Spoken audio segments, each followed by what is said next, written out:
হয়েছে না আরশোলা ঢুকে গেছে।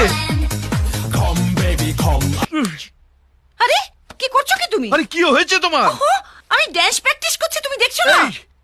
এই বয়সে দুষ্টুমি করে না মা, কিছু হয়ে গেলে আমার খরচ বাড়বে। আরে আমার কিছু হবে না। আমি তোমার কথা বলিনি, মেজের টাইলস এর কথা বলছি।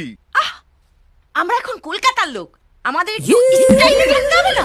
তোমার অফিসে অফিসার গুলো কি সুন্দর স্টাইলে থাকে, আর তুমি আজকালের একটা ধুতি পাঞ্জাবি পরে হেলাল করে ঘুরে বেড়াচ্ছ। খাঁটি বাঙালি, কোনো কথা হবে না। শোনো, আমি বহু বছর গ্রামে বারবত করেছি, এইবার আমি অন্য কিছু করব। সে তো নিজের চোখে দেখতেই পাচ্ছি। টাট্টু ঘোড়ার পিঠে চড়েছো, এবার লাট্টুর মতো ঘুরবে, তারপরে মুখ থুবড়ে পড়বে, এরপরে